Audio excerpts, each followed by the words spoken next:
people keep saying, well, the U.S. is going to retreat to the Western Hemisphere. It's going to be new Monroe Doctrine. They'll leave Asia to, China. This is not going to happen. So the goal in China has never been to maximize the marginal efficiency of each dollar of investment. The goal in China has always been to build effective systems. So Xi Jinping wants China to become a bigger power in the world, a major power, exert a lot more influence than it has in the past. But he wants to get there without getting into an armed conflict with the United States. So he wants to do it forcefully but peacefully. 大家好，今天要分享的是美国著名的财经记者和经济分析师、中国问题专家葛艺豪2025年底一段访谈的节选。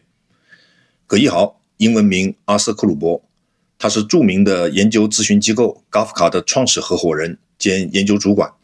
没错，就是法国投资家路易加夫担任 CEO 的那家咨询公司。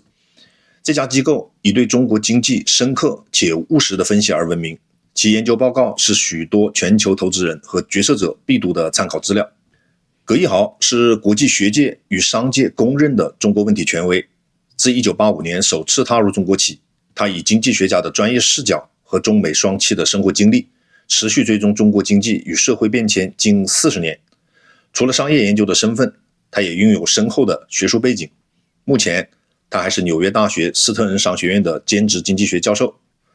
他写过一本备受推崇的书，叫《独特又矛盾的经济体：21世纪中国奇迹背后的真相》。在这本书里，他深入探讨了中国那种形式上中央集权，但经济管理上高度地方分权的独特模式。葛艺豪的核心观点一贯是不要用简单的西方经济学教条去套中国。他认为中国的发展模式有其内在的逻辑，虽然这种模式伴随着浪费、腐败和低效，但它确实在极短的时间内构建起了人类历史上规模最庞大的工业体系。他既看到了中国模式的威力，也毫不留情地指出了它的代价。正因为这种客观和冷静，他的观点往往比那些一味唱衰或一味吹捧的论调更具参考价值。在这一段访谈中，葛艺豪对比了中美两国截然不同的产业发展路径及其背后折射出的制度逻辑，分析了中国的出口导向政策对提升企业竞争力的促进与帮助，并谈到美国对中国的打压和技术封锁，让中国在执行中国制造2025计划，特别是达成计划所提到的减少对外国技术的依赖时更加努力，变相助力了该计划的成功。作为美国外交关系委员会和美中关系全国委员会的成员，在访谈的最后，葛艺豪展望了他眼中的中美关系的未来。我们来看看他是怎么说的。 It's been 12 years since President Xi came to power. At the same time, it's also been 10 years since they announced the Made in China 2025. Right. What's your kind of appraisal, assessment of China's ability to kind of actually bring to pass the Made in China 2025 plan? I think the best way to read Made in China 2025 is as a kind of a general set of aspirations. There were some documents that came out at that time which put more precise numbers on their goals in terms of, the market share of Chinese companies in various sectors, both in the China market and globally. And I think we probably don't want to read those too literally, because it's also, they're subject to definitional questions like what is the market for X? How do you define that? You can slide around that, quite a bit.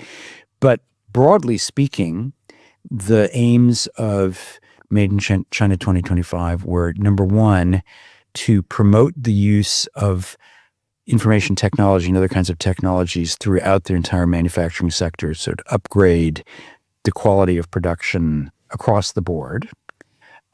Number two, in a number of priority technology sectors, such as semiconductors, new energy, and so forth, they wanted to increase production quite a lot and increase China's share of the global market. And then number three, they wanted broadly to decrease their reliance on imported technology inputs and increase Chinese companies control of what they would call core or foundational technologies. So I think on all three of those dimensions, they did pretty well. They unquestionably now have the largest and most effective manufacturing ecosystem in the world. They account for about 30% of global manufacturing by value. And they have a very broad palette of sectors where they're, a major global producer of goods. The technology inputs into their manufacturing sector have gotten a lot better. The manufacturing processes have improved.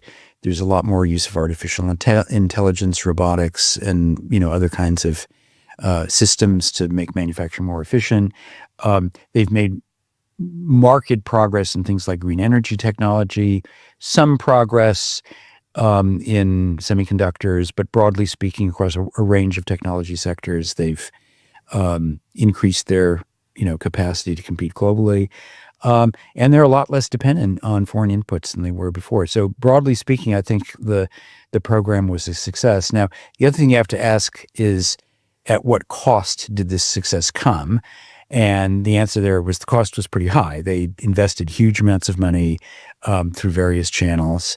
A lot of this money was wasted or stolen. So it wasn't like the most efficient way to upgrade their manufacturing, their technology, but it was very effective.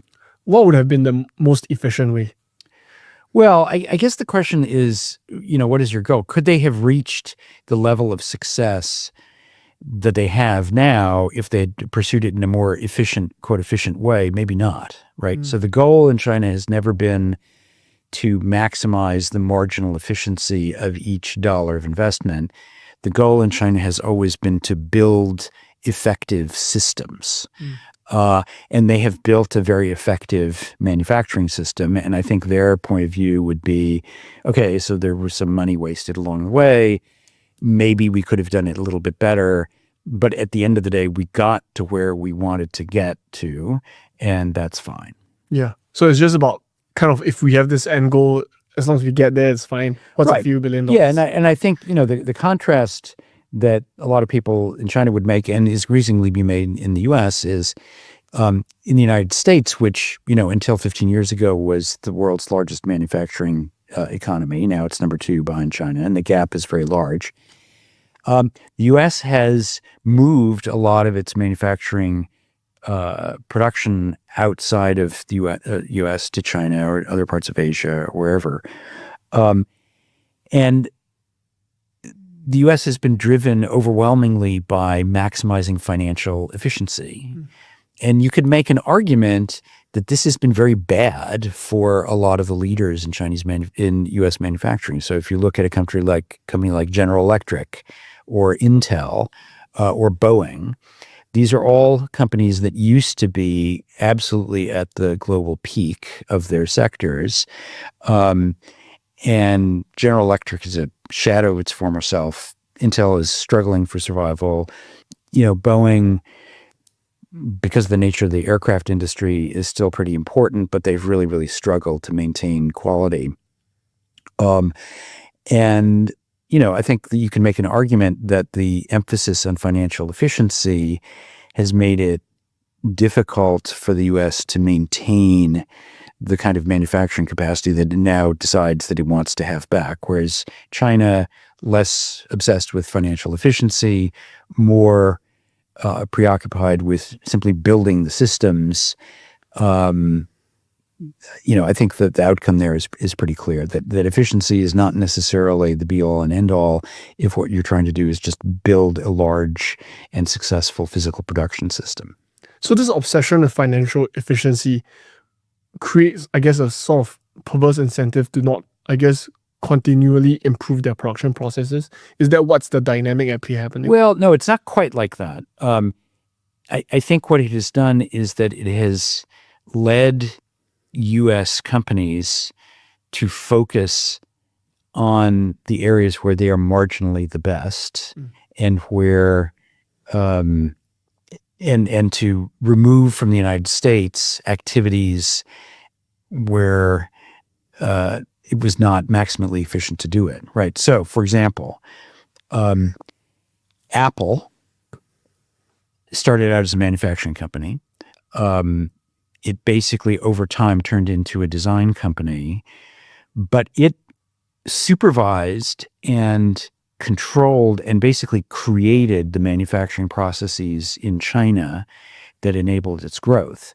So they didn't stop paying attention to manufacturing processes, but they just moved them out of the United States to China because they felt that they couldn't financially justify doing them in a high-cost location like the United States anymore. And, you look at a company like NVIDIA or the chip designers, they've become very, very good at what they do. So I think we need to be a little bit careful about saying that the path that the U.S. took was wrong or incorrect. It had certain consequences that, elites in the U.S. now regret, right? So they now regret that they don't have the big manufacturing base. Now, there are plenty of economists who would say, it doesn't matter, right? The United States has the biggest economy in the world. It is, in fact, for the last 3 years, it's been growing faster than China in nominal U.S. dollar terms. So China peaked 3 years ago at about 75% of U.S. economy in total size. It's now smaller than that. So the U.S. is, by any measure, an incredibly successful economy that has generated a lot of technological progress, some of the biggest and best companies in the world. But the one fly in the ointment is that the manufacturing ecosystem has shriveled, and a lot of that has moved to China, and people think that's a problem. So, I think there's an interesting conversation to be had about how big a problem is that and what's the right way to address that. Yeah. But I think we want to be careful about saying that the U.S. is a disaster, a failure. No, it's actually a spectacular success, but that success has come at a certain price just in terms of the manufacturing production ecosystem. Yes. I spoke to Patrick McGee, and I think when you were talking about Apple, he kind of fleshes out that story in full. Yes, that's a terrific book. I recommend that everyone read it. Yeah, I read it. It was fantastic. And he kind of pointed out that now, because of this arrangement that Apple had with Foxconn and in China, was that now you are essentially trapped in a geopolitical dilemma. Right. So that's perhaps one of the huge costs. Right. And the other point I think he made was that Tim Cook or Steve Jobs had no choice but to really outsource it because Apple wasn't financially doing well when Steve Jobs was coming back to the helm. And there's no real other alternative. Right. I guess then my question would then be, if you look at the companies like the Apples of the world, or the Intels of the world, is the right kind of move to try to shift manufacturing back, or is it we just let stay the cost of what we're doing? Well, I think you have to distinguish between what the right thing for a company is and what a right thing is for the state. Yeah. Right? So if you are Apple, I think, in fact, Tim Cook has made it pretty clear where he's taking Apple. And where he's taking Apple is they're still going to produce a lot of stuff in China. In fact, he's recently intimated, additional investment plans here. It's a big market. It's very efficient. It's very, very hard to substitute for what China does anywhere else in the world. But they've also been moving some production to India because they have to hedge their geopolitical risk, and that's the obvious place to do it. It is very, very difficult for them to move a substantial part of their physical production back to the U.S. because the cost structure and the availability of labor just isn't there. So I think the direction that they're moving is very clear. And if you look at, electronics production generally, very hard to see large amounts of this coming back to the United States because the factories of production simply don't exist. So I think that and lots of those decisions are the right ones for any individual company. They just have to go where they can, maximize their efficiencies of production, and manage the political risks. For the United States, as a country, it's a somewhat more complicated problem. I think the the consensus now in Washington is that the U.S. has let too much of its industrial infrastructure slip away. We need to get back some of that. I think policymakers are struggling to figure out which pieces can you actually bring back. What costs is it reasonable to incur to do that?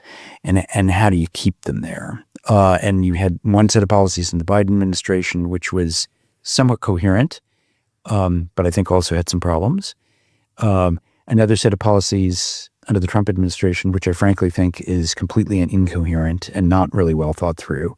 So I think there's still a lot of work to be done on figuring out which pieces of industry is it really important to bring back to the U.S., which pieces is important to not have in China, but maybe it doesn't have to be in the U.S., it can be somewhere else, and which pieces is it okay if it happens somewhere else.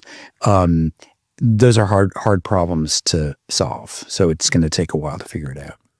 One of the things that I found fascinating was, when Made in China 2025, that plan first came out, I don't think there was kind of this optimism, maybe not within China or even around the world, that, China could actually pull this off. Because I think for so long, China was seen as kind of the world's factory, but it's in the lower end, low quality manufactured goods. Yeah. And there were attempts, I think, in earlier iterations of industrial policy, like your JVs, where, for you to set up a factory or automobile factory in China, you have to trade technology for market access. Yeah. That didn't turn out too well. Yeah. So I wanted to get a sense of how did we get here? How did China actually arrive at where they are today? Right. So maybe let's start with the JV piece of the story. What were the limits of that kind of joint venture model that the Chinese tried? Right. So the idea was that you have multinational companies come to China. They do joint ventures with local companies, usually state-owned ones. And through the joint venture, there's some kind of technology transfer whereby the Chinese partner learns how to do things. And then ultimately, you create national champions, right? And broadly speaking, there was some variation in how this worked. But in a lot of instances, what happened was that the JVs wound up being vehicles for the multinationals. They brought in most of the, the IP, most of the know-how.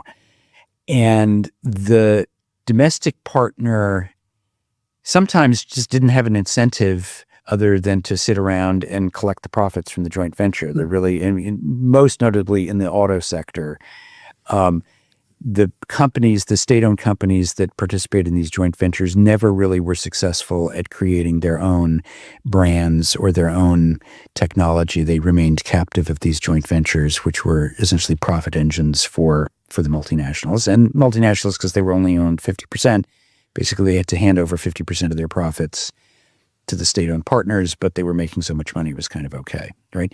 So the problem was that the incentive structure in the joint ventures did not really permit for the kind of direct technology transfer that the Chinese leaders were hoping for when they set that up. Now, there were some spillover benefits. So often what happened was that you have a joint venture, did various things, then people who worked for that joint venture would go off and set up their own company. And sometimes the Chinese joint venture partner would do that deliberately, and they would set up a competing factory next door, as it were, to the joint venture to sort of compete with the joint venture. But I think the sort of more important phenomenon was that you had a lot of informal spillover of know-how from the joint ventures into the private sector. But I think it turned out to be somewhat limited in terms of the technology transfer. I think what was more important was that the Chinese state invested in ecosystems of infrastructure that enabled over time pretty rapid development of new companies, startups, right? So they invested a lot in logistics infrastructure. They invested a lot in internet infrastructure very early on to make data flows easier. They invested a lot in power infrastructure, all these kinds of things. And then the other thing that they did is that, like other countries in East Asia since the end of World War II, they had a very export-oriented strategy. And I would argue that the export orientation was probably more important than the joint venture model as a mechanism of technology transfer, for the same reason that it was successful in Japan, South Korea, and Taiwan. And so if you look at where China's growth in technology came from, in the consumer electronics zone, it came from companies that were acting as original equipment manufacturers for the big brands outside of China. They learned how to create components. They learned how to put together systems. They learned a lot of manufacturing process knowledge, so that every time their customer demanded something new, they had to figure out, how do we make this new thing? So this constant process of working with overseas customers to keep upgrading their technology to meet foreign demand, that was probably the biggest single driver of Chinese technological development. And then a third piece was they had, and this is very visible in new energy, the government decided to get in very early to industries that the rest of the world was basically ignoring. So they got into electric vehicles, they got into batteries, they got into solar, they got into wind. And they placed much bigger bets on these new industries than other governments around the world were willing to do. And they stuck with those bets even when they seemed to be very costly and losing money. And that, in the end, turned out very well because they had correctly identified, a few technologies that were going to wind up being very important, and they got kind of a head start on everyone else. So joint venture model, was somewhat helpful. I think the export orientation was more helpful, and the willingness to commit national resources on, a handful of really important sunrise industries was also a big part of the story. If you look at automotives, I've always wondered, why is that figured so heavily in all kinds of economic discourse? Even today, when we talk about Chinese dominance in technology, EVs come to mind. Yeah. Like, why is automotives kind of seen as like the first kind of key consumer product that people talk about? This is true. Basically, this has been true of all industrial economies for the last 100 years. The big industrial economies, it centers around automotive. Why is that? Well, one reason is that it's kind of a central transport and logistics good that everyone needs to have. So it's something that you can mass produce, has an enormous market, right? It has a very long component supply chain. So there are all of these different pieces that have to go into it. So you can create a very large industrial cluster around not just assembling the autos, but making all of the individual components for it, because it's quite complicated. To make an automobile requires you to learn all kinds of production coordination skills. So you have to manage all these supplier networks and then figure out how to put the thing together. It is both an industrial product and a consumer product. So it has to meet, pretty high engineering specifications, but it also needs to be something that consumers like to buy. So it sort of breeds both engineering competence and consumer marketing competence. So it really combines a lot of domains and enables you to build up comprehensive industrial clusters that then, create a lot of side benefits for the rest of the economy. So it really kind of is a natural starting point for any kind of large-scale industrialization. And, what's interesting in China is that they, if you look at the history of East Asia, so Japan wound up being very successful in the auto industry. Korea followed, also very successful. China said, oh, well, we'll do the same thing. We'll just do what Toyota and Honda and Hyundai did. And they failed, right? They did not succeed in building a really globally competitive traditional auto industry, basically because of problems in the joint venture model and various other things. I think also because that industry had become so mature that displacing the incumbents was much more difficult when China came along than it was when Toyota came along. So the Chinese looked at this in the early 2000s and said, this is really not working.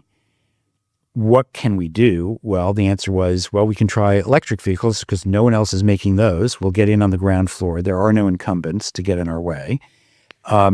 This will be our route to success. And after a very long period of trial and error, it did become that.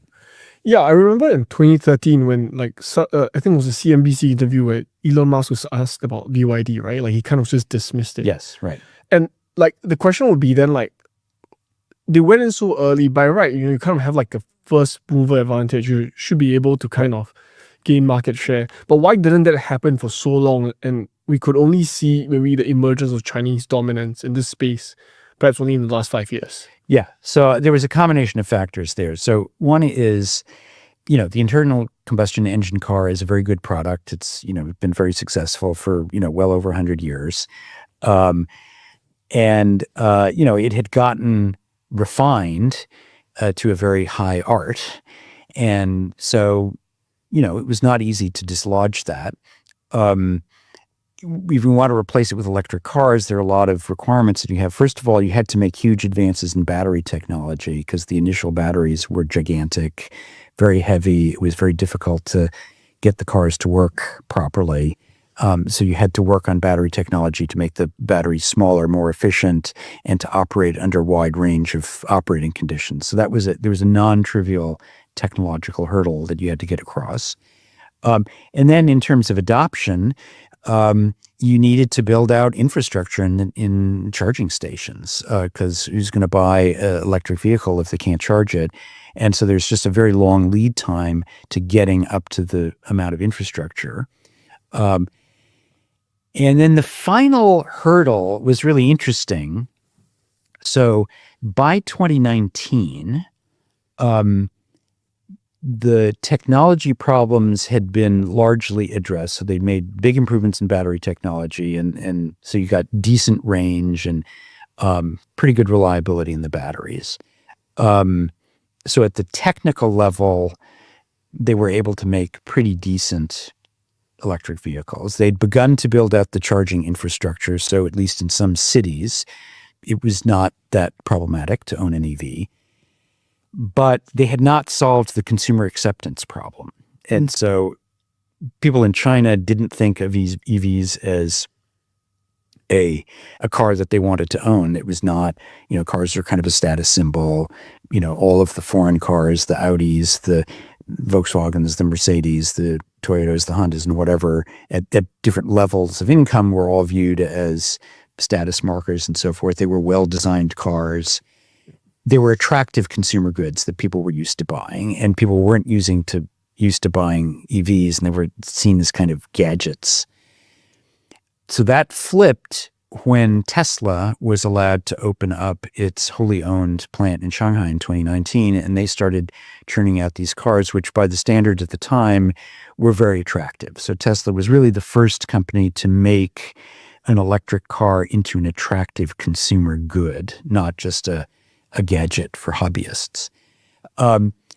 And it took off in China, and people said, oh, this is really exciting. It became the new status symbol to have a Tesla, and that completely flipped the consumer perceptions of what an EV was, not just some weird thing, but an attractive consumer good that conferred a certain kind of status.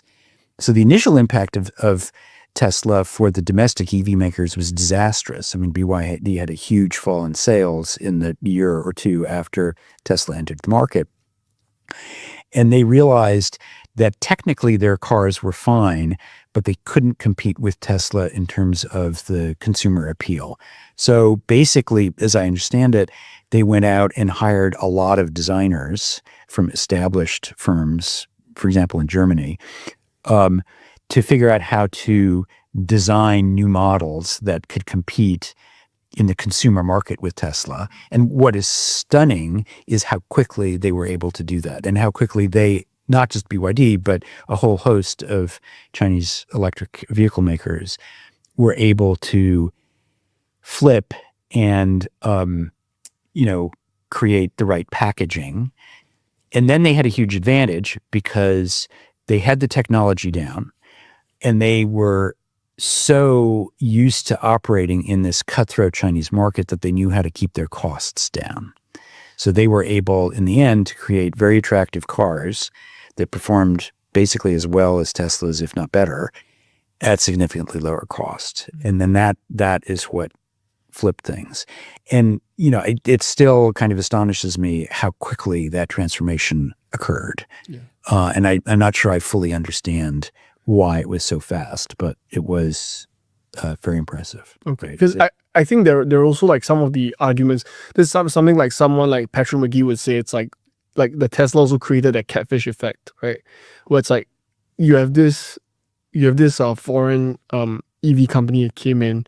It also kind of like forced everyone to kind of improve their competitive capability. Right. But I think the point I would make is that if the Chinese EVs had been technically bad when Tesla came in, they would not have been able to recover so quickly. Yeah. So I think what the history shows us, the timeline shows us, is that at a technical level, the Chinese companies, by the time Tesla came to market, they were fine. They had mastered all of the technical stuff that they needed to do. But the catfish effect, if you will, was that Tesla forced them to figure out how to make them attractive consumer products. And then because they didn't have to solve any technological problems, and you could basically buy design talent, they could make the shift very, very quickly. Whereas if they had actually had to overcome a technological barrier, they would have had the incentive to compete, but it would have taken them a lot longer. I guess the follow-on question would be, like, if you look at the third point, especially when we talk about investments, in China, it would be seen as essentially subsidies because the state is primarily the main capital allocator. I guess the question would then be, when people think about subsidies, people kind of, a lot of the mental models seems to surround this old mindset of it's a SOE, it's some cumbersome SOE, the government just pumps a lot of money and that's like subsidies, right? Right. What's different about the way China subsidizes or invests that maybe would break that kind of mental model? Well, I guess the way I think of this is influenced by sort of my basic premise that if you look at historically, all successful industrializing countries started out as exporters. And the reason that it was important to be exporters is if you're selling only into your domestic market, you have probably both the incentive and the ability to try and influence government policy to kind of rig the market in your favor. And this is the problem with so-called import substitution strategies historically, such as you saw in Latin America in the 60s and 70s, India. You create these protected markets, the companies manufacture, but they only manufacture for a domestic audience. And so therefore they basically create a kind of cartel where they don't really have an incentive to improve their technology very quickly. And they just keep selling the same things over and over again, and they rely on government protection to keep them in business, right? And if you're an export-oriented economy, you can't do that because you can't rig the global market. The only way that you can stay competitive globally over a long period of time is to improve your technology. If you try to compete just on being the cheapest, you can survive for a while, but you don't last very long because probably someone else is going to figure out how to be cheaper. So the way you stay in business is you improve your technology. So exports are a proven way of transferring technology from advanced markets to developing markets because the exporters from the developing markets have to invest in that technology and figure it out one way or another. And so what China, I think, basically did was figure out how to create a domestic equivalent to the export market.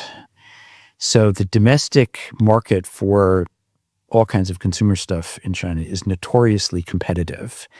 It was not actually that protected because international companies actually had very large presences here. And so the scale of the Chinese domestic market and the intense degree of competition meant that in order to survive and thrive, you had to figure out how to improve your technology or improve your manufacturing efficiency so that you could lower costs, et cetera. And so the subsidy mechanism worked both because you had a lot of emphasis in many industries on export production, and because you had a domestic market that was sufficiently large, open, and competitive that it was kind of a second export market almost, which is unusual. I'm thinking here, it's not exactly related to manufacturing production, but I think it's very relevant. Kai-Fu Lee, a number of years ago, published a book.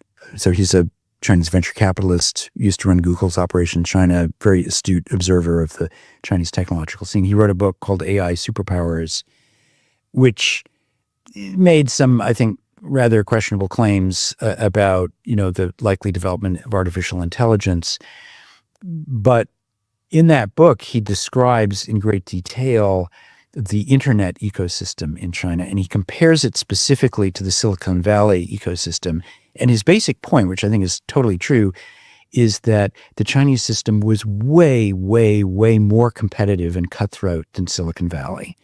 And because of this intensely competitive environment, you wound up having intensely excellent firms like Tencent and Alibaba that had figured out how to just become incredibly efficient in this environment. And that logic applies also, I think, to the manufacturing sector, that the degree of competition was what culled out the less fit and left you with, these ultra fit champions at the end of the day. The problem with industrial policy, people often say, well, you shouldn't do industrial policy and you shouldn't do subsidies because, the state can't pick winners, right? And I think that's completely false. I think the history of industrial policy in many countries shows that it's perfectly possible to pick winners, particularly if you're picking a sector rather than the individual company. It is not rocket science to figure out what are going to be sort of the next wave of key industries. What you have to have is a mechanism for getting rid of the losers. And that's where things often fail. You keep supporting companies even if they aren't doing the right thing. You need to have a mechanism for weeding out the weaker players. That's what export orientation does. You export, you win. You fail to export, sorry, you go out of business. You don't get any more subsidies, right? And similarly, the Chinese approach has been to subsidize sectors, have this Hunger Games style competition, and then gradually over time, it becomes clear who the most efficient players are. And then you start withdrawing the subsidy support gradually and letting the winners, win. And the losers lose. And it takes a long time in China, but it does happen. And I think that really is the key to why it works. A lot of the Western critiques of China's ecosystem back then was just to see them as copycats. Yeah, right. And actually what I think Kai-Fu Lee was pointing out, that the copycat culture created a gladiator culture. Yeah. Right? Because everyone's okay with copycatting. Man, you have to really figure out, that's right, like, how do you actually stand out on the competition? That's right. And then, then what happens is that the copycatting gives way to a culture of real innovation, right? And we've seen that, frankly, if you go back to descriptions of Japan in the 1920s, they said the same things about Japan then that they were saying about China 80 or 90 years later that they just copied. They didn't know how to make their own thing. And then by the 1970s, everyone was saying, well, actually, they can make their own thing. Korea similarly started out basically copying the Japanese, and then they wound up being very successful in their own way. So I think the other flaw in the analysis is that people don't realize that in the right policy circumstances, which are consistently available in Asia, in East Asia, copycatting becomes a pathway to incremental innovation and climbing up the technology chain. China is just the latest country that did it, and they did it on a far grander scale than the other countries because they're bigger. You talked about the fact that, you know, at some point when the government weans off subsidies, there is a kind of natural direction or convergence towards consolidation. Right. But we haven't really seen that. In fact, like you saw that in the recent plenum, they were talking about, you know, consolidation. Right. And cutting excess competition. Why did that phenomena actually emerge? Yeah, well, this is a persistent issue in China, and the basic issue is just it takes a really long time, right? And it takes a really long time because the subsidy mechanism in China is very uncoordinated. So the central government generally will indicate a broad direction and they will mobilize certain amounts of finance for it. But then it's basically up to local governments to do a lot of the support, which they do extremely enthusiastically. And the problem is that local governments have a lot of incentives to keep the subsidy support flowing beyond its useful expiry date, right? And, you know, the basic issue is that they have a lot of different ways that they could support companies, not just through direct subsidies. They can do it by leaning on the local bank branches to provide preferential loans. They can do it by giving people free land or reduced electricity rates. And all these things do not necessarily affect the budget of the local government. They don't have to spend budgetary funds to support local enterprises. I mean, they may, but even if they don't spend budgetary funds, they have 100 different ways of providing support and enabling these companies to stay in business even if they're not very profitable. Now, why would they do that? Two reasons. One is that these companies provide employment, and it is absolutely part of the KPIs of local governments to maintain social stability, and they view, you know, how do you maintain social stability? Make sure everyone has some kind of a job, right? And then, even if a company is not very profitable, under the Chinese tax structure, the local government will get a nice cut of the VAT that the company has to pay when it produces stuff. So it's effectively a production tax. So they can give a lot of support that does not require them to make budgetary expenditures. And then on the other hand, on the other side, they get employment and they get tax revenues. And it is very, very difficult, given that incentive structure, it is very, very difficult to stop them from supporting marginal producers. There's also, they probably also in some, product categories, they have the ability to keep companies in business by saying, well, if you want to buy, product X in this province, it has to be from the company within the province, not, the company from outside the province. So local protectionism, creating guaranteed local markets is another way to do this. So all of this is very difficult for the central government to police. The local governments are not thinking about how do we get, 3 national champions to produce electric cars. They're thinking about how do I keep my electric car company in business regardless of what, BYD and XPeng are doing somewhere else, right? So it is very, very difficult for this structure of industrial support to be withdrawn. I think and we've seen this time and time again across a whole range of industries in China over the last 25, 30 years, right? This is a constant problem. And what it means is eventually, over a long period of time, industries do consolidate. So if you look, for example, at TV manufacturing, 15, 20 years ago, it was incredibly fragmented. There were all of these producers everywhere. Now there's a handful of TV manufacturers that has consolidated. And you can look at a whole bunch of traditional consumer durables industries, and the story is the same. It took a really, really long time, but in the end, the big guys won out. I think the problem is worse now because of the extraordinary level of support that the central government gave to technology manufacturing starting in about 2019 or 2020.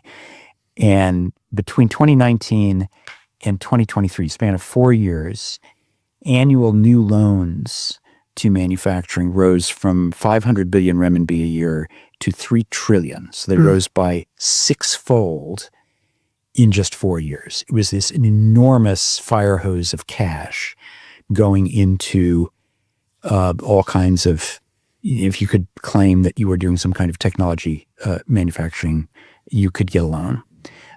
So this led to an explosion of capacity, a lot of copycatism, and people just, scooping up this money and setting up production. Local governments were very happy to see this happen. And because you've created this unusually large swath of excess production across a very wide range of sectors, it's correspondingly going to, I think, take a bit longer for the consolidation to occur. So it does happen eventually, but it takes a really, really, really long time because it's not a centrally controlled process. It's a very diffuse process. If you were in the shoes of the Chinese policymaker, a huge part of this Made in China 2025 was to reduce reliance on foreign technology. Right. And also in part because they kind of expected that the US-China relations were going to take a turn for the worse. That's right. So it was kind of, I guess, I won't say existential, but a necessary kind of step that you had to take in order to secure your future. Is that the right view to understand? Well, that's certainly what they thought, right? I mean, I think this explosion of investment in high tech, I mean, they were clearly increasing. They were on an increasing trajectory, but they really ramped it up. And why did they do that? Well, basically because they faced the first trade war from Trump, where the U.S. moved from being, basically supportive of China to, much more confrontational. And then starting under Trump and then really accelerating under Biden, you got a lot of export controls to try and choke off supply of high-end technology to China. And they said, wow, if we really want to develop technologically, we're going to have to do it on our own. We can't get the stuff from the U.S. We have to double down and do it all ourselves. And, because we are in this contest with the U.S., we have to reduce our vulnerabilities to the U.S. So we have to de-Americanize our supply chains, get rid of U.S. components, and, to the extent possible, create domestic substitutes for everything. So, yeah, it was absolutely in response to this perception that the U.S. was committed to a policy of constraining their growth in very damaging ways. And then I think that's quite understandable that they had that point of view. I think they then overdid it with the level of support. It was just kind of crazy. But, again, that has a time-honored history, in China. If you go back to 2008, global financial crisis, huge hit to their export industry. They did this massive, massive infrastructure stimulus, which then led to a lot of problems in future years, local government debt, overbuilding, blah, blah, blah. This is how things tend to work. They perceive a problem. They mobilize massive resources to deal with it, and then they wind up with a rather extended period of indigestion afterwards. My first immediate question was just with President Trump's second time coming in, what has he normalized in terms of American policy towards China? Well, that's actually a very interesting question. Because, okay, so if you dial back to the first Trump administration, what he inherited was a very long-standing policy that was called constructive engagement, where the U.S., had some issues with China, but broadly speaking was trying to, help China sort of incorporate into the global system. And it was a broadly, the the broad view was that China's rise was, in U.S. interest. And Trump basically ended that policy. And, under him, the U.S. said, no, China is a strategic rival. It's an adversary. It's a problem. We need to, compete with them. And, that would have happened anyway. It was, in fact, the Chinese, I think, initially were happy that Trump got elected, not Hillary Clinton, because they thought Hillary Clinton would be much more hawkish.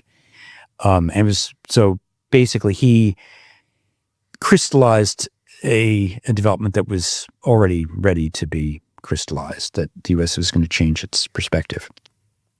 And that was a very big shift. And then the Biden administration came in and they basically doubled down on that. So all the tariffs that Trump had, they left them in place. They didn't remove any of them. And they started to work much more extensively on the export controls that he had started to slow them down technologically. So now Trump is in for the second time. And what's interesting is that he seems to be now having some second thoughts about that whole idea. So yeah, he's had this very aggressive trade dispute with China this year, which involved all of this tariffing and so forth. But I think what we're headed for, later this week is a kind of a de-escalation, a truce. And Trump is signaling that he is, basically he's less concerned about China as a national security threat, and he wants to do more business with China. So, we might be winding up in a situation where Trump, having changed the consensus once to a more hostile view towards China, wants to change it again back to a less hostile view. Now, he's got to override a lot of people in the national security establishment in Washington who are very committed to the China as adversary point of view. But he could do that. So I think what you draw from this is so Trump is this unusual figure who is he has certain impulses and certain broadly, strongly held beliefs, but he's not super ideological, and he is not sort of hawkish in the traditional sense. He's much more transactional, and he's much more, open to these ideas that, we can just have a business relationship with China and it'll be fine. So I think what's going to happen in the short run is, so basically I think what happened this year was that Trump decided to, whack China with big tariffs, and he was surprised that they hit back. The White House in the spring thought that the Chinese would just cave and immediately do a deal, right? Now, they had a lot of smart people telling them, no, that is not going to happen. China is much better prepared than they were for the first trade war. They've been insulating themselves. They're powerful. They're not going to cave. And so I think he was surprised when they retaliated and matched him tariff for tariff. And then he got mad and we got into this escalation mode. And I think basically the conclusion that he has come to is that that China cannot be bullied, that this is a fight that he actually doesn't want to have. And so it's better to just do a tactical retreat, declare victory, and move on. So it sounds like what we're going to get this week is an agreement to get rid of a lot of the escalatory things that the different sides had done, and basically punt everything until after the midterm elections in the U.S. next year. So because from Trump's political standpoint, he does not want to be in a very tight legislative election next year. He does not want to be running a very controversial, potentially very damaging trade confrontation with China. He wants to be basking in the victory that he achieved last year. So I think basically what happens is they make this truce, they agree to suspend export controls, and the Chinese agree to buy more soybeans and whatnot. Trump makes a visit to China, next spring. It goes well, and he can say, look, I was tough with China and I got all these great things. Yeah. And equally, I think it's in China's interest to go along with that because they have a lot of domestic economic problems. Getting some stability in this relationship would be a real, benefit for them. And then what happens after the midterm elections, who knows, right? Does Trump decide that it's in his interest to become more confrontational with China? Maybe. Does he say, no, actually, we need to open the doors to more Chinese investment? Maybe. Who knows?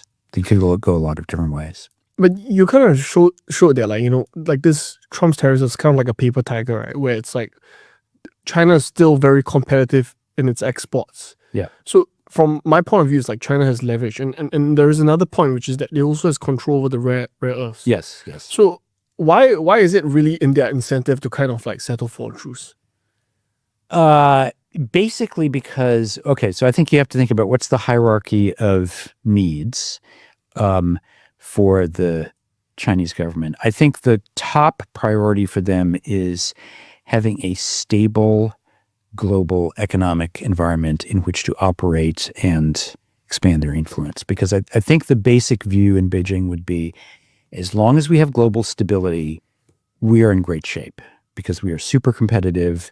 We have an excellent technology, industrial strategy. If the world is stable, we can compete and we can win. So the number one goal that they would have out of any negotiation with the United States is, can we get to a place where things are fixed and stable and we can predictably move? And the problem they have with dealing with Trump is he hates stability. He always likes to keep people off balance. And so if they can get him to not be unstable for a year or two, that's a big win, right? So I would say that's their top priority. The next set of priorities relates to technology controls. So in their ideal world, they would like to have an agreement with the U.S. where the U.S. relaxes some of the very tight controls it has on exports of semiconductor chips, semiconductor fabricating equipment, various other kinds of technology. But they know that that's harder to get because that's not just Trump's decision. That's, there's a whole national security apparatus in Washington that is fully committed to that export control regime. So they would like to get that, and the rare earths controls do actually give them some leverage. So that's maybe achievable, but, I think that is something where it's possible to play a longer game. And then the third in the sort of category, in the hierarchy of needs, would be, reducing the tariffs. And I put it third because the reality is they faced very high tariffs this year from the U.S., and their exports have done fine because they found other markets. They're able to transship through other countries to the U.S., et cetera. And so I think their view is, the tariffs are really high and they're really annoying, and we'd rather they didn't exist. But the reality is, if we have to live with them, we can manage. So I think what you have now is they're being offered a deal where they get stability. Okay, good. Number one priority is achieved. And their third one, which is tariffs probably will be reduced in exchange for tightening up the fentanyl controls on their part. So it's like, that's pretty good. And we know that the technology export controls, that's tougher. That'll take longer. So we can take a pass on that stuff because we have these other two things that we want.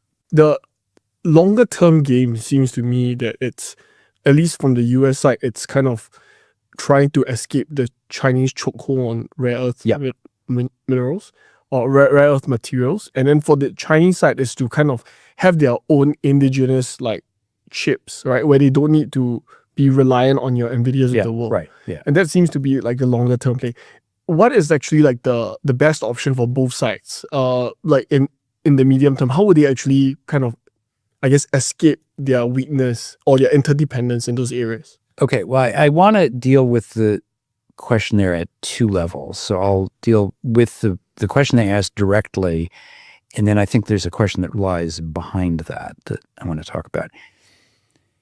So the direct question is, yeah, basically you now seem to have a balance of terror in supply chains, where the U.S. has a pretty strong grasp on many elements of the semiconductor supply chain, and China has a very strong grasp on the rare earth supply chain.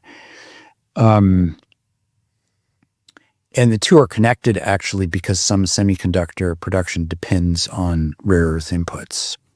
So China has kind of an upstream, jujitsu hold on the semiconductor supply chain as well. I think both of these are very durable advantages. The semiconductor technology stack is incredibly complicated. China has invested many, many, many billions of dollars over many years. They have made some, fairly impressive progress in some areas, but they're very far from being able to produce the highest end chips. They're very far from being able to replicate the kind of fabricating equipment that you can only get from ASML and some of these other producers. So they have a long way to go before they can sort of be independent in the semiconductor supply chain. Similarly, they have a real lock on the rare earth supply chain and the magnets that come from it. They do a lot of the extraction, the ore extraction, particularly of the heavy rare earths that are important for magnets. You can't really get those anywhere other than China. They own most of the processing technology. They have the most skilled personnel. And experience has shown that it is very, very difficult to build an alternative rare earth supply chain. The Japanese have been working on that for 15 years, and they have succeeded somewhat, but not that much, actually. And for the U.S. to do it, I think would be, under today's conditions, would be even harder. So each side has a pretty strong weapon, and the Chinese weapon is particularly powerful because a lot of the rare earths and magnets are really indispensable for a lot of weaponry in the U.S. defense supply chain. So China really has some ability to create large problems for the U.S. Defense Department to arm itself the way it would like. So that's a very uncomfortable position for the U.S. to be in. I think the way this plays out in the short term is each side has shown its weapon. The Chinese will probably agree to suspend application of their rare earth export controls for a period of time, while the U.S. suspends application of some of its new export controls. And then both sides will work like crazy to try and, fill out their vulnerabilities. And for both sides, it will take a really long time. So there's kind of a balance of power there for a while. And I just see that being the case for a number of years. I think the bigger question that lies behind this is, frankly, more a question on the U.S. side. So, and this is about what is it that as a nation we want our relationship with the other country to be, right? I think China has a pretty clear strategic view on this. So Xi Jinping wants China to become a bigger power in the world, a major power, exert a lot more influence than it has in the past. But he wants to get there without getting into an armed conflict with the United States. So he wants to do it forcefully but peacefully. And so I think the advantage that China has is that it's operating from a kind of a weaker position where it has a very, very clear goal, which is to expand its power and influence through, increasing its economic linkages with the rest of the world, right? The U.S. is in an intrinsically more difficult position because it is the established superpower. It has commitments all over the world, and it wants to kind of retain its position, which means both somehow coming up with a way of dealing with China, but also dealing with all of the other things it deals with around the rest of the world. So China has a more focused objective. The U.S. has more diffuse objectives. And what the U.S. basically has to figure out is China's not going away. This is not a Cold War situation where the system is going to collapse like the Soviet Union did. The U.S. has to figure out how to coexist with a China that is much larger, much more capable, and technologically much more advanced than the Soviet Union ever was, and much more of a pure competitor. And the U.S. doesn't really have a good way of thinking about that problem. And it has not developed a coherent strategy for how to coexist with China. They did previously under constructive engagement, but that has fallen apart. It doesn't seem that for the last 10 years, they've kind of flirted with, well, let's turn it into a new Cold War. And that's not working. So what do you do? And I think that is the really, the rare earths, these semiconductor export controls, these are all instruments in a larger sort of competition or relationship. And the bigger issue is, how are we going to define the contours of that relationship? And a lot of the responsibility for figuring that out naturally sits with the United States because it's the incumbent power. And it's, it's taking a long time to figure out what that relationship should be. From your point of view, what could that alternative vision look like? So if it's not a new Cold War, it's not Pax Americana. Yeah. What would that be like for America? That is the $64,000 question. And, I don't think anyone really has a terrific answer for that, right? And most of the answers that have been suggested, I think, are implausible. So new Cold War doesn't work because China is much more integrated in the global economy than the Soviet Union is by just orders of magnitude. And technologically just much more competent across a wider range of sectors. So instead of blocks like you had in the Cold War, you have competing economic networks, one with China as the hub, one with the U.S. as the hub, and most countries belong to both. So it's like two networks that are overlapping and interlocking. So Cold War doesn't work. People say, oh, it's going to be the Chinese century. I don't know what that means. That is implausible because there are a lot of constraints on China. They've chosen a path which is going to lead them, I think, to much slower economic growth. So the U.S. will continue to be the world's largest economy. And, from a values basis, America, despite its many problems, is a lot more attractive to many people than China ever will be. Yeah. So that doesn't really make a lot of sense. So I don't think really anyone has a terrific idea about what this new world looks like. Mm. And I'm also a little skeptical. I think now, particularly Trump is in office, people say, oh, well, the whole world is just disintegrating and the U.S. is retreating and abandoning everything. And it's like, yes, rhetorically. But in reality, the resilience of these alliance and patronage networks that the U.S. has set up over the last 80 years is quite strong. And I think it takes more than 4 years of Trump to fully pull them apart.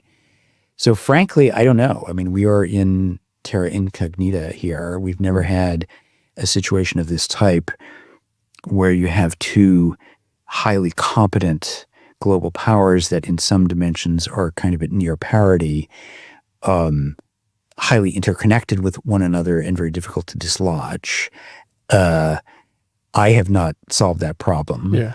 And I think it's going to be some time before smarter people than me figure out how to solve the problem. Yeah, in Southeast Asia, it seems like it's just like, we'll just go with whatever suits our interest now in whatever sector. So like you take a piecemeal approach. Right. And then we'll figure it out along the way. So like Singapore's the prime example. It's like the defense partner is the US, but then like you're China's largest source of FDI. Yeah. America's like our largest source of FDI. So like you just figure out which are the domains that we can cooperate or partner with, and then we just go with that in the meantime. Yeah. And I think that's an okay place to be, It's always a little bit nerve-wracking to be squeezed between two giant gorillas that are, swatting at each other. The risk of collateral damage is pretty high. But, I think the geographical reality is Southeast Asia is right next to China. So economically, a lot of the eggs here are going to be in the China basket. That is just unavoidable, right? But, a lot of the Southeast Asian economies are very open. They're very export-oriented, so they are connected to the rest of the world, including the United States, in very important ways. They are part of globalized supply chains with a lot of American or American-aligned, partners. So the economics is very complicated. And then, from a security standpoint, clearly, it's in the interest of many of the countries in the region to have some counterweight to Chinese political power. I think it is inevitable that there's going to be a lot of balancing going on here. Some countries do this a little bit more deftly than others. But again, I tend to view this as a very enduring, long-standing state of affairs, that there's going to be this competition between the U.S. and China. Neither side is going away. People keep saying, well, the U.S. is going to retreat to the Western Hemisphere. It's going to be a new Monroe Doctrine. They'll leave Asia to, China. This is not going to happen. I think the sort of this belief that the U.S. is just going to abandon its global commitments and all of the prestige and power and influence that comes with that, no, that is not going to happen. So we've got a uneasy sort of shifting situation that has not sort of found any kind of obvious equilibrium, and I think that's the world we're going to be living in for many years to come. 对于一个国家而言，成功到底意味着什么？是各大公司财务报表上的利润率，还是一个完整的不受制于人的工业生态系统？葛艺豪在访谈中毫不含糊地承认，中国制造2025是成功的。成功在哪里？数据显示，中国现在占了全球制造业附加值的 30% 左右，拥有全球规模最大、最高效的制造生态系统。不仅在新能源、电动汽车这些显性赛道遥遥领先，在半导体等硬核领域也取得了实质性进展。虽然投入的巨额资金可能有不少被浪费、被挪用，比如半导体行业爆出的超过1000亿美元投资中的骗局和腐败案，就像花1块钱只能得到7毛钱、8毛钱的效果，这是不是失败？如果纯粹从财务的逻辑出发，你可以指责这是一种失败，或者至少说不是最有效的。但问题是，你的目标是什么？最有效的方式又是什么？中国如果采用所谓最有效的方式，就一定能达到或超过现在成功的水平吗？答案是不一定。所以，虽然葛艺豪也用那种 BBC 的语调加了一个设问，这种成功付出了什么代价？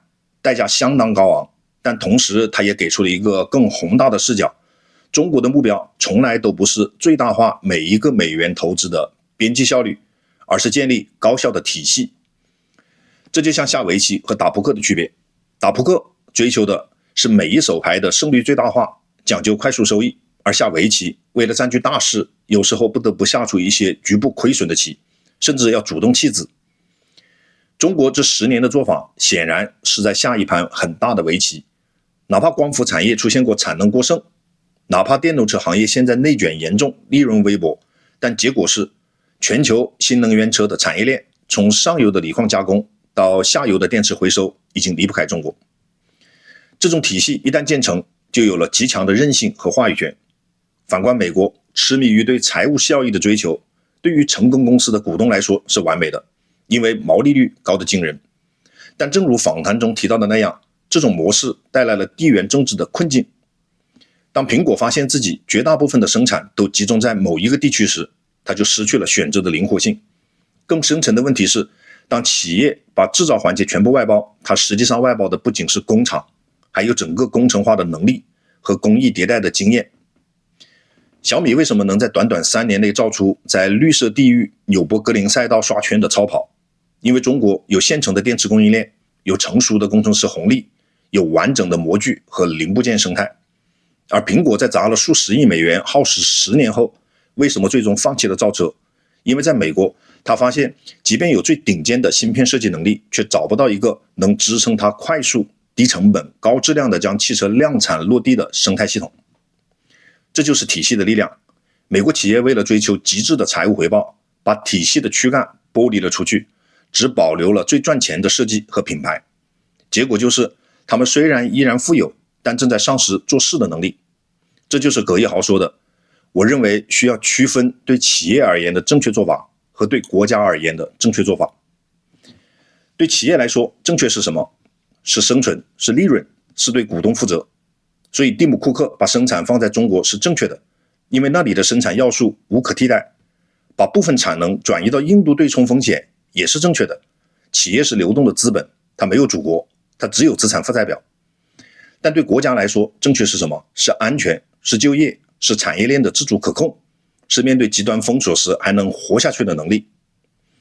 中国的逻辑很清晰，让企业服务于国家的长远目标，哪怕这意味着企业要忍受低利润，意味着要投入巨资搞周期极长、风险极高的基础研发，甚至意味着要承受一定程度的产能过剩和行业内卷。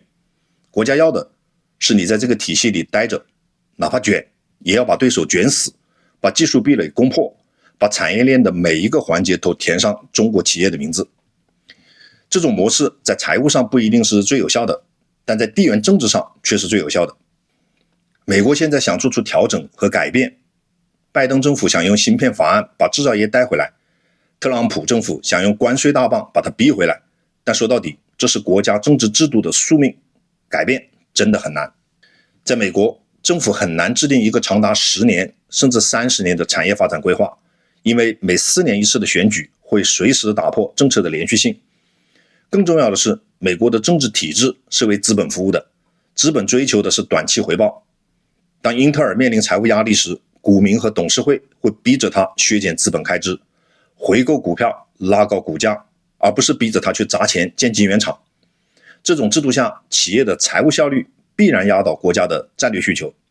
而在中国，顶层设计一旦确立，政策的连续性极强，哪怕在执行过程中有浪费、有腐败、有反复，但大方向不会变。各级政府、国企、民企都会被动员到这个大方向里来。这种动员能力是建立在强大的中央权威和对社会资源的高度掌控之上的。正如葛艺豪所说，这是一种分权式经济独裁主义的独特优势，这或许就是国家正确与企业正确的最大不同。